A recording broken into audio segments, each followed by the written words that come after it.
criticized for the Camp David Accords Right.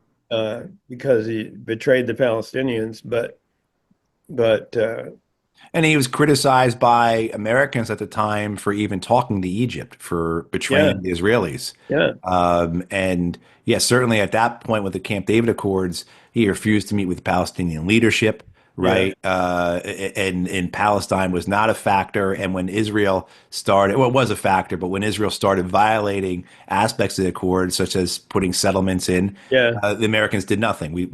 Carter yeah. didn't do anything about He, it. In and fact, he yeah, increased military assistance to the Israeli government. So yeah, he was trying to get them together, and what we've seen with Israel is they have conditions on yeah, everything, and he was giving up, conditions that he didn't choose to, but he felt like he couldn't get it done without conceding those positions, but he was made a lot of promises like no more settlements and everything else that they broke. But right. you And know, again, I think we had to look at his purposes and what he was trying to achieve there in Camp David. Certainly, the very public purpose of ending that, right, that hostility, that war, right, bringing the yeah, two sides together, big peacemaking.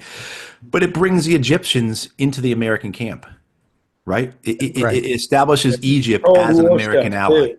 Yeah, Yeah. they were talking about who's going to have the influence. Is it the USSR or is it Right, right. And so you see that the again, one if you, that should? But yeah, we take a step back and okay, not President Carter, Emperor Carter. yeah, Wow, Camp David was really effective, right? He got the Egyptians. He got us to start giving the Egyptians. I forget when we actually start giving them the military aid. We do. We give the Egyptians more than $1 yeah, billion a year. But I mean, certainly the Egyptians become. It's if it's not right away, it is on the path towards becoming an American part of the American empire. And as you said, Harvey, making sure that they're not under the Soviet orbit.